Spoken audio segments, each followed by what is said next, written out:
Well, thank you, Betty, and good evening to all of you, and thank you for taking the time to attend this forum tonight. I hope you will find it to be both stimulating and useful. And I'm struck by what we've used here as the introduction of thinking outside the box. It makes me think of the campaign I ran in 2010 for the State Assembly when we said we weren't just thinking outside the box, we were going to build a whole new box. And maybe that's really what we need to do with respect to some important issues in California. Issues that I think have, in many respects, become core issues for us in determining ultimately which direction that we want to go in California. And I would suggest to you that in some important ways we've been going in very much the wrong direction over perhaps as long as the last decade or more. And specifically, I would connect that to what we've made our priorities in the state budget, where we've seen over not just the last decade but longer a dramatic increase in the amount of money that we're spending on corrections, from building new prisons and, of course, paying the operational costs of locking people up, to our underinvestment in education. And the two are truly directly related, and I think that's a big reason why we have our signpost tonight with incarceration in one direction and education in the other. I want to take just a minute to talk about a couple things that I'm engaged in and trying to modify the landscape, to change the direction of the ship of state, literally. And the first of those goes to trying to keep our kids in school. As some of you may know, in the years since 1999, when we had the tragedy at Columbine occur, we've had something of a national policy, not something of, we've had a national policy in truth called zero tolerance. And in its initial formulation, zero tolerance was meant to address those instances in which a student brought a gun or a knife to school or engaged in threatening activity, physically threatening the safety of others on the campus, things of a very, very serious nature. But in the years since then, what zero tolerance has grown to include are all types of behavior, much of it quite minor in character, to the point where we have what I would describe as an epidemic of out-of-school suspensions and expulsions in our schools here in California and, in fact, across the country. And we now average of approximately 400,000 students a year suspended out of school or expelled from our schools in California. 400,000 a year. And when you look at the total number of suspensions out of school, it's 750 to 800,000 in the course of a year. It is, in fact, more suspensions out of school than the number of students who graduate. And I think, I can tell by your reaction, it's the same as mine, that that's a pretty sobering reality. Now, the truth is that when we suspend a child out of school, it is not what some may think of as being the good old days where that student goes home and mom and dad say, go sit in the corner and read a book until you learned your lesson and then you get to go back to school. In fact, what we know is that the students suspended out of school are 5 times more likely to drop out of school and 11 times more likely to become involved in the criminal justice or the juvenile justice system.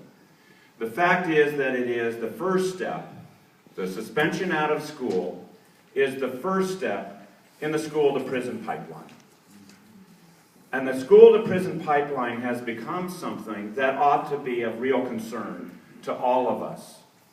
Because what we're doing in many instances is, in effect, condemning a child at a very early age to a track which is one of succeeding deterioration over time, which cannot be acceptable for any of us.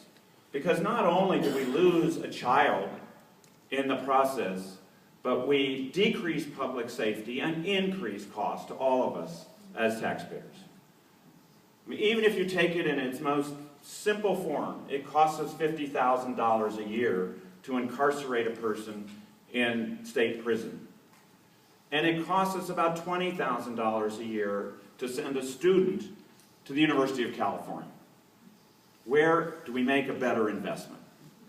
I don't think you have to be a math expert to figure this one out.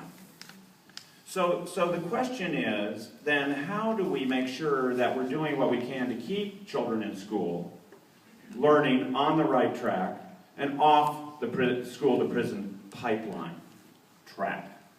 Well, we know what we can do to accomplish that. We have restorative justice and behavior, positive behavior intervention programs, things of that kind that are working remarkably well in our schools. And many of our schools, in fact, now are starting to implement those programs. But I am carrying a bill, AB 420, which would reduce the ability to use something called willful defiance in our schools as a justification for suspending a student out of school or an expulsion. Because we know from data that's just been released by the State Department of Education that over half the suspensions out of school, over half, are on the basis of what's called willful defiance. Now, willful defiance can be something that is very serious, or it can be something such as talking back to the teacher or not doing your homework. Something that is extremely minor. It may justify discipline at some level, or intervention at some level, but not suspension out of school. Now, by the way, the kicker here is not just the number of suspensions or what happens to students, but it is the disproportionality of what happens.